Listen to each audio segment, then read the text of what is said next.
2,000 years ago, a group of men figured something out. Something about pain, about power, about what it truly means to be unbreakable. They were emperors, slaves, generals, exiles, and what they left behind changed everything.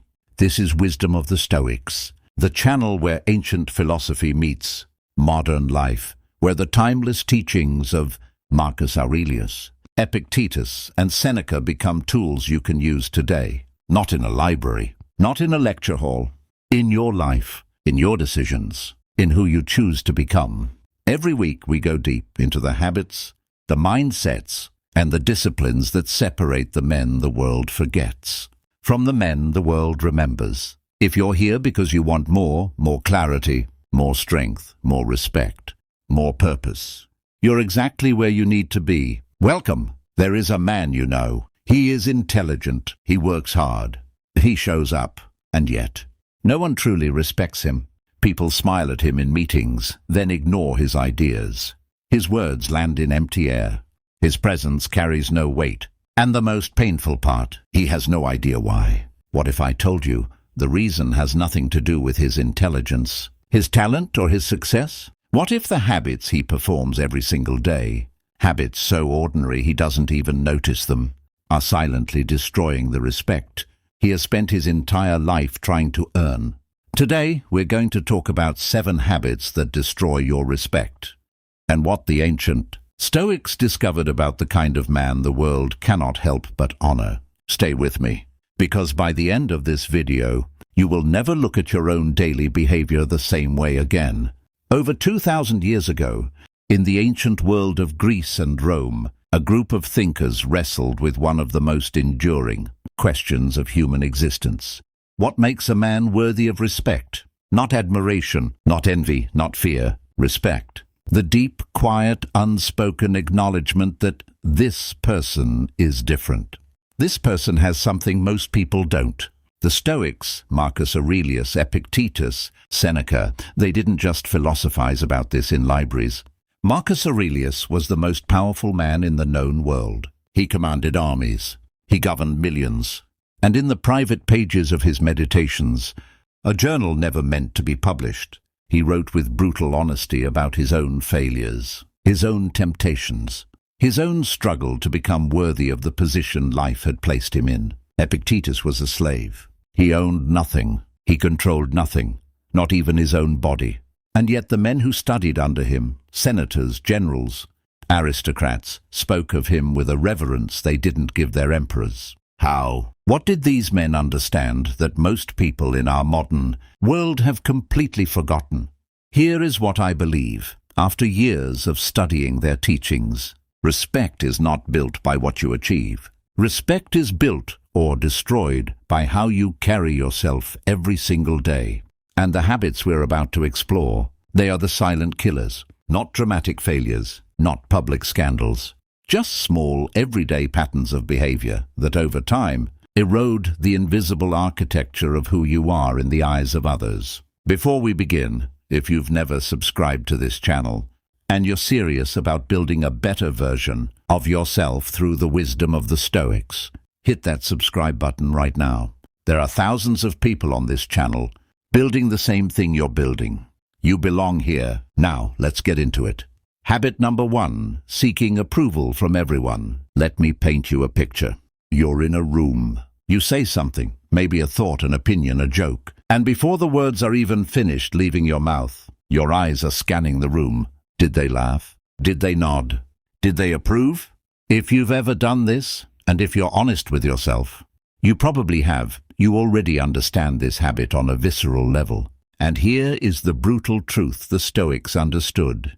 The man who constantly seeks approval has already announced, without saying a word, that he does not trust his own judgment. Marcus Aurelius wrote in his Meditations, "The word self-respect is key, not their respect, self-respect." Because here's the paradox that most people never figure out. The more desperately you chase the approval of others, the less they respect you. Think about it. When you observe a man who changes his opinion the moment someone pushes back, when you see someone who laughs at jokes they clearly find unfunny just to fit in, when you watch a person Agree enthusiastically with two completely contradicting viewpoints in the same conversation. What do you feel? You don't feel admiration. You feel a subtle, almost unconscious contempt. Not because you're cruel, but because something deep in human psychology recognizes an empty vessel when it sees one. Epictetus understood this. He was blunt about it in a way only a man who had nothing to lose could be. What does that mean? It means the path to genuine respect runs directly through the willingness to be disapproved of. Think of the people in your own life you respect most. A mentor, a leader, someone in your family. I'll bet that person has one thing in common with the others. They say what they think, even when it's unpopular. They don't flinch when you disagree. They don't scramble to adjust their position the moment they sense friction. They have a groundedness, a rootedness in themselves that is almost magnetic. That quality is not genetic. It is not luck. It is the result of a daily decision to stop outsourcing your self-worth to the opinions of other people. And here is the practice the Stoics would give you. Every morning, before you walk out into the world, ask yourself one question. Am I making this decision because I believe it is right, or because I want someone to approve of me? That one question, asked consistently, will begin to rewire the pattern. Because when you stop needing their approval, something remarkable happens. You start earning their respect. Habit number 2, talking more than you listen. This one is subtle. Because our culture has taught us, incorrectly, that the loudest voice in the room is the most important one, we reward talkers. We promote talkers. We elect talkers. And so most people, somewhere in their development, learn to equate volume with value. But watch what actually happens in a room when an over-talker takes over. The energy shifts. People start waiting for an opening rather than genuinely listening. Eyes drift. Attention wanders. And the person talking, unaware of all of this, keeps going, mistaking the polite silence of others for rapt engagement. Meanwhile, in the corner of that same room, there is a man who has said very little. He asked 2 questions. Both were sharp. Both were specific. He listened to the answers with complete attention, not formulating his next point, not waiting to redirect the conversation back to himself, but actually listening. And when he finally speaks, the room leans in. Why? Because silence has given weight to his words. Seneca wrote, "The Stoics considered the discipline of speech one of the highest forms of self-mastery." And I want you to think about this from a purely strategic perspective, because this isn't just philosophy. When you speak constantly, you reveal everything. Your insecurities, your fears, your need for validation, your gaps in knowledge. Every time you fill silence with words, you are giving the world a complete map of your interior. But the man who speaks with precision and restraint, he creates something psychologically powerful, mystery, and mystery commands attention. There is also a practical dimension to this. When you are busy talking, you are not learning. You already know what you know every moment you spend broadcasting. Your current perspective is a moment. You could have spent expanding it. Marcus Aurelius surrounded himself with advisors precisely because he understood this. One of the most powerful men in history actively sought out people smarter than him in specific domains, and then shut up and listened. Here is a challenge I want to give you. For the next 24 hours, in every conversation you have, try to ask twice as many questions as you make statements. Not fake questions. Not rhetorical questions designed to showcase your own thinking. Real questions. Questions you don't already know the answer to. And then actually listen to the response. Watch what happens. Watch how the other person's perception of you shifts, without you having said anything impressive at all. The quietest man in the room is often the most powerful man in the room. The Stoics knew this. Now you do too. Habit number 3. Complaining constantly. Let me ask you something. Think of the last time you complained about something. Maybe it was the traffic, your boss, the economy, the people in your life who aren't doing what you need them to do, the circumstances that seem stacked against you. Now ask yourself honestly, did the complaint change anything? Did the weather get better? Did your boss become reasonable? Did the economy reverse course because you expressed frustration about it? No. All that complaining did, all it ever does, is accomplish two things simultaneously. It drains your own energy, and it repels the people around you. The Stoics had a name for the mental habit that produces complaining. They called it misattribution of causes. Epictetus opens his entire teaching, the very first lines of the Enchiridion, with this. This is the foundational Stoic insight, and it directly addresses why complaining is not just unpleasant. It is a signal of a disordered mind. When you complain, you are spending your mental and emotional energy on the second category. Things that are not in your power, as if your frustration has the ability to change them. It doesn't, and the people watching you know it. Here's the psychological reality. When someone complains to us repeatedly, we begin to associate them with the negative feelings their complaints generate. We start to feel a low-level dread when we see their name appear on our phone. We find reasons to avoid them, not because we are cruel, but because human beings are wired to move toward energy that elevates them and away from energy that depletes them. The man who commands deep respect is the man who, when faced with a problem, redirects immediately to solutions. He acknowledges the obstacle. He doesn't pretend it doesn't exist, but he doesn't linger there. He doesn't make his suffering into a performance. Marcus Aurelius faced plagues, wars, betrayals, the death of children, and the weight of an empire threatening to collapse. And the private journal he kept during those years contains almost no complaints. What it contains are constant redirections. What can I control here? What is my duty? What would a virtuous man do in this moment? That discipline, that refusal to turn suffering into a public spectacle, is one of the primary reasons he is remembered with reverence 2,000 years later. And here is what I want you to understand. This is not about toxic positivity. The Stoics were not naive optimists. They were hard, clear-eyed realists. They did not pretend life was easy. They simply refused to let what they couldn't change own them. Ask yourself today, what am I complaining about that I could instead be solving or accepting with grace? That shift from complaint to solution or acceptance is one of the most powerful respect-building moves you will ever make. Habit number 4, breaking your word. This one is the quiet assassin of reputation, because it rarely happens dramatically.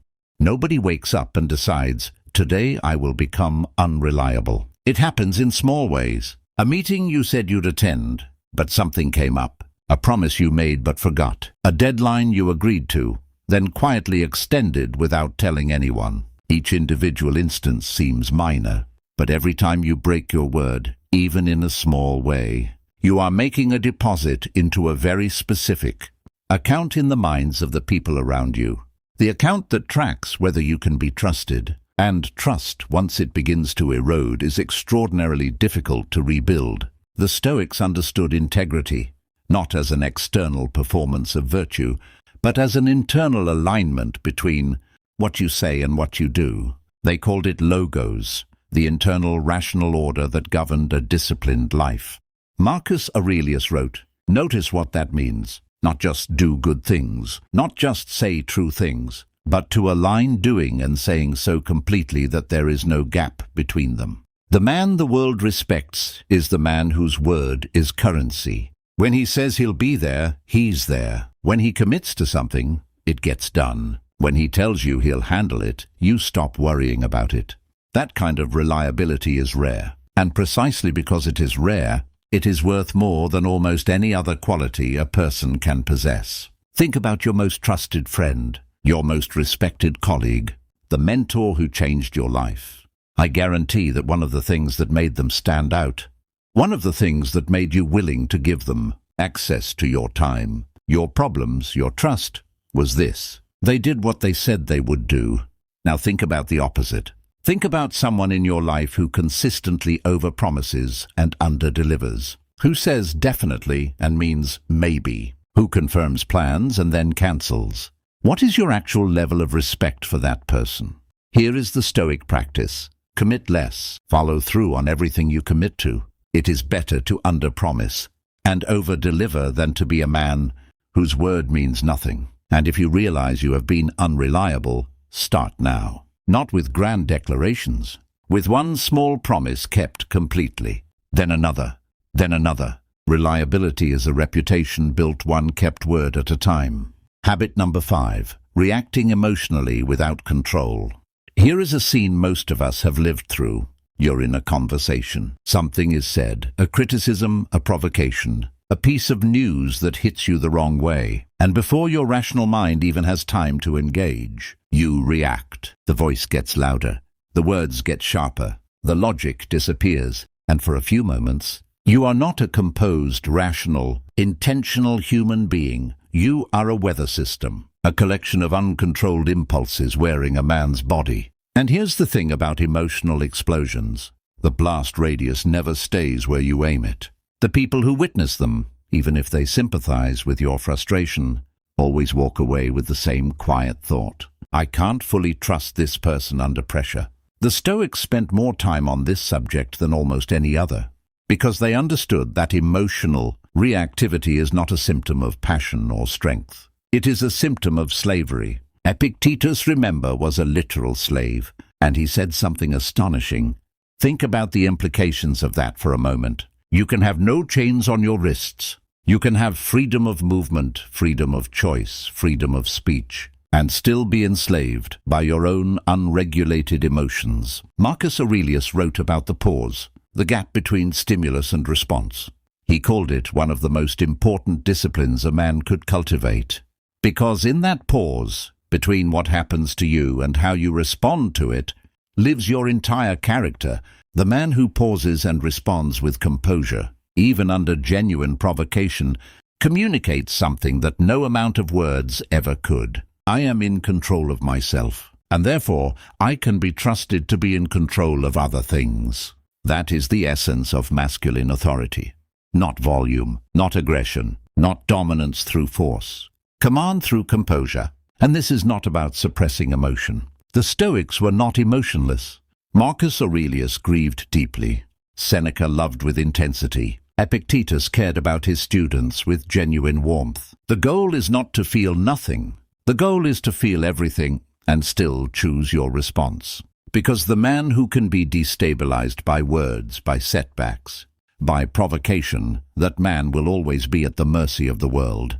But the man who can receive a blow, emotional, professional, personal, and stand still, breathe, and respond with measured calm, that man becomes someone other people want to stand behind. That man becomes someone people respect. Habit number 6. Surrounding yourself with mediocrity. Let me say something that might sting. The respect you receive from the world is not determined solely by your own actions. It is also determined, to a significant degree, by who you choose to spend your time with. This is not elitism. This is not cruelty. This is simple psychology with roots going back thousands of years. Seneca wrote in a letter to his friend Lucilius.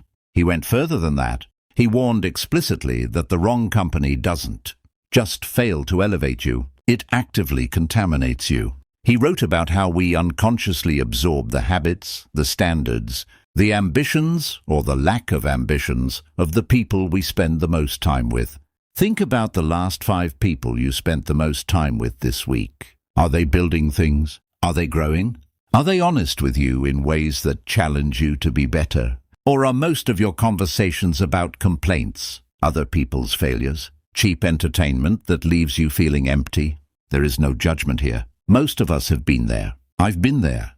But here is what the Stoics would tell you. You cannot rise above the ceiling of your environment without first deciding to change your environment. And here is the respect dimension that most people miss.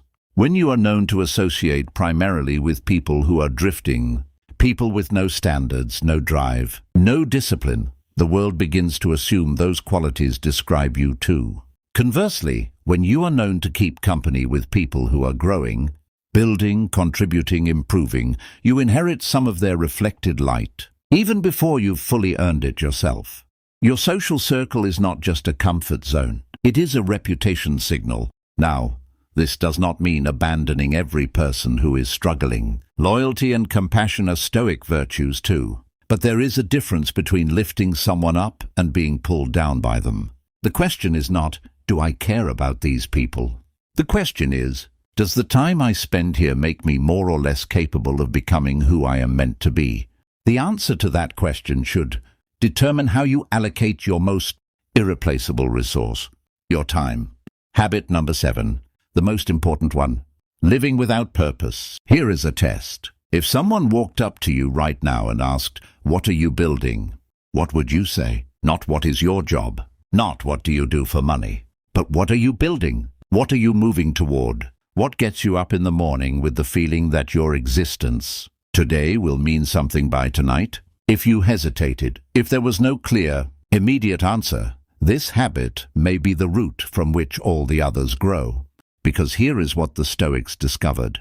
A man without a clear sense of purpose becomes almost unconsciously susceptible to all the other habits we've discussed today. He seeks approval because he has no internal compass of his own. He fills silence with words because he has nothing of substance to build. He complains because the alternative, doing the hard work of becoming, feels too heavy. He breaks small promises because nothing feels truly important enough to honor. He reacts emotionally because he has no larger framework to absorb the shocks of daily life. He drifts toward mediocre company because the discomfort of better company reminds him of what he hasn't done. Purpose is the structural beam of a man's life. Remove it, and everything else collapses inward. Marcus Aurelius, ruling the greatest empire in the world, with every material comfort available to him, returned again and again in his meditations to the same question. Am I fulfilling my duty? Am I living up to what I was made for? He didn't define purpose by pleasure. He didn't define it by wealth. He defined it by one thing, virtue in service of something larger than himself. Epictetus, with nothing, no money, no freedom, no comfort, lived with more evident purpose than most kings. And it radiated from him in a way that made senators cross the city to sit at his feet. Because a man with purpose moves differently through the world.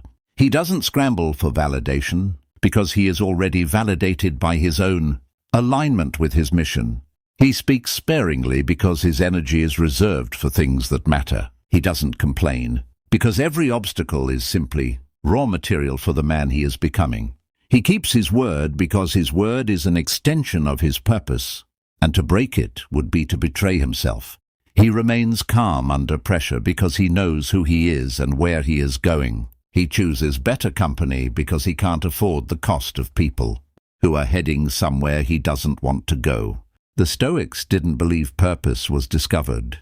They believed it was chosen and then built through daily acts of discipline, integrity, and willful engagement with the hardest version of yourself. You don't wait to find your purpose. You choose a direction that calls on the best of what you are. And you start walking. And as you walk, purpose reveals itself. Not all at once, but slowly. The way dawn reveals a landscape, detail by detail, as you keep moving forward. So let's bring this together. 7 habits that silently destroy your respect. And what the Stoics knew about each one. Seeking approval from everyone when you need their validation. You've already given away your power. Talking more than you listen. The quietest man in the room is often the most powerful. Complaining constantly, your complaints announce your powerlessness without solving anything. Breaking your word, your reliability is your reputation. Built one kept promise at a time. Reacting emotionally without control, composure is not weakness. It is the truest form of strength. Surrounding yourself with mediocrity, your environment is a ceiling or a launch pad.